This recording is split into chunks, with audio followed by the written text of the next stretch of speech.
एक लंबे समय पहले एक गांव में नरेंद्र नामक एक आदमी उसके बहन रितिका के साथ एक छोटे घर में रह रहा था।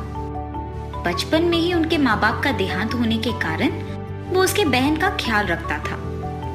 नरेंद्र उसकी बहन के लिए पढ़ाई छोड़कर दिन रात मेहनत करता था और पैसे कमा के उसकी बहन को पढ़ाता था। कुछ साल बाद जब उसकी बहन का कॉलेज में पढ़ने का समय आया तो उसके गांव में कॉलेज न होने के कारण उसे दूसरे शहर में पढ़ाता था। एक दिन उसकी बहन दोस्तों के साथ बाहर जाती है। वहाँ वो पहली बार फ्रेंच फ्राइज खाती है। वो बहुत ही स्वादिष्ट होने के कारण उन्हें बनाने का विधि भी देखती है। वो कुछ आलू लेके उस विधि से फ्रेंच फ्राइज बनाने की कोशिश करती है। इतने में उसका भैया घर आता है। रितिका, थोड़ा पानी दो ना माँ। जी भैया। पानी के साथ साथ मैं इन फ्रेंच फ्राइज को भी देती हूँ, फिर उन्हें पूछूंगी कि उनको ये कैसे लगा। और ऐसे वो उसके भैया को तैयार किए हुए फ्रेंच फ्राइज पानी के साथ देती है। नरेंद्र पानी पीकर उन फ्रेंच फ्राइज को देखते रहता है।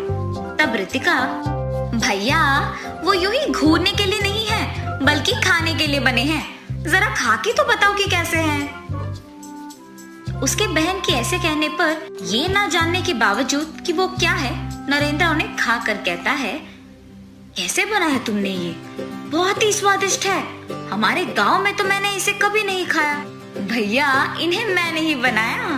और तब वो उसके भैया को जो कुछ भी हुआ बताती है। भैया मेरे पास एक अच्छा विचार है।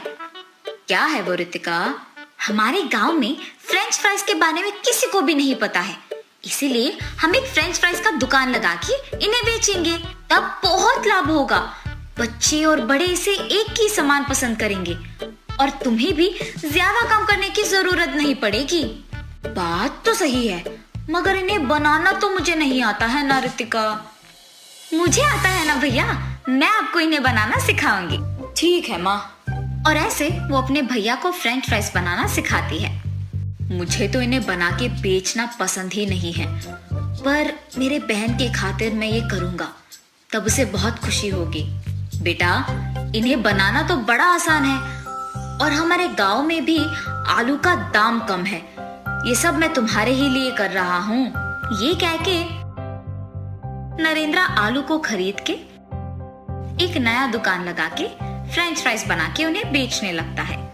उसी तरफ जाते हुए सारे लोग फ्रेंच फ्राइज का एक नया दुकान दिखने पर वहीं जाकर खरीदने लगते हैं और उन्हें बहुत पसंद करते हैं। अंकल ये फ्रेंच फ्राइज तो बहुत ही स्वादिष्ट है। ये बच्चों के लिए ही नहीं बल्कि बड़ों के लिए भी मनपसंद बन गए हैं अब। अब तक तो हमारे गांव में इन्हें किसी ने नहीं बेचा। ये बहुत ही स्वादिष्ट है। ऐसे उसकी प्रशंसा करते हुए सभी खाते थे। कुछ साल में ही नरेंद्र का फ्रेंच फ्राइज व्यापार बहुत प्रसिद्ध होता है और वो बहुत सफल भी होता है। फ्रेंच फ्राइज को बनाने के लिए भी उसके नीचे कुछ लोगों को काम पे लगाता है। नरेंद्र को बहुत कम समय में व्यापार में इतना सफल होना देख गांव के लोग आश्चर्यचकित रह जाते हैं। नरेंद्र के बगल वाले दुकान का मालिक वंशी था।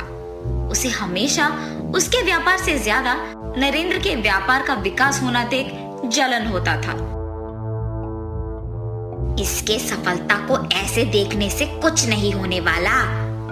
उसके दुकान को ही गायब कर देना होगा। हाँ। उस रात को सबके सो जाने के बाद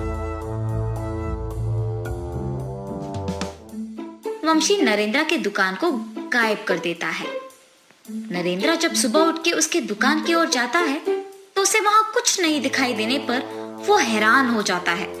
अड़ोस पड़ोस के लोगों को पूछने पर भी उन्हें कुछ नहीं पता होने पर वो कुछ नहीं कह पाते हैं और नरेंद्र निराश होके वापस उसके घर लौटता है। नरेंद्र के घर पहुंचने के तुरंत बाद उसकी बहन कॉलेज से घर पहुंचती है और उसे खुशखबरी देती है कि उसे एक नौकरी मिल गई। लेकिन उसके भैया को दुखी देख पूछती है, भैया क्या हुआ? अब ऐसे क्यों हो? तब नरेंद्र उसे जो कुछ भी हुआ बताता है। आप आप निराश मत हो भैया, अब मेरा नौकरी लग गया है ना। आप पहले से भी बड़ा फ्रेंच फ्राइज का दुकान लगाइए और इस बार हम अपनी दुकान के बाहर एक सीसी कैमरा भी लगाएंगे। कुछ दिन बाद रितिका उसके वादा के अनुसार ही उसके वेतन के पैसों को लाकर उसके भैया के हाथों में देती है। तब नरेंद्र उसी स्थान में पहले से भी बड़ा दुकान लगाता है और बाहर एक सीसी कैमरा को भी लगवाता है। उसका दुकान प्रसिद्ध होने के कारण सभी वापस उसी के दुकान आने लगते हैं और वही फ्रेंच फ्राइज खरीदते हैं। ये देख वंशी वापस उसके व्यापार को छोड़कर नरेंद्र के व्यापार के बारे में दुखी होता है। ऐसे ही कुछ दिन बाद नरेंद्र का व्यापार और उसका विकास देख उसे कुछ न कर पाने के कारण वंशी बहुत दुखी होकर बहुत बीमार पड़ जाता है। मैंने हमेशा नरेंद्र के व्यापार और उसकी उन्नति को देख रोया है, पर खुद के व्यापार पर कभी ध्यान नहीं दिया मैंने। अगर दिया होता तो आज मेरे व्यापार के साथ साथ मेरा भी सेहत ठीक होता, मैं से बीमार नहीं पड़ जाता। ये सोचते हुए दुखी होता है। इस तरफ नरेंद्र उसके बहन का कहा मानते हुए उसका व्यापार अच्छे से चलाता है। जल्द ही उसका नाम इतना प्रसिद्ध होता है कि अड़ोस पड़ोस के गांव वाले भी वहां आके खाने लगते हैं। रितिका भी उसके भैया की इस नाम को देख बहुत खुश होती है और वो उसका नौकरी करते हुए अपने भाई के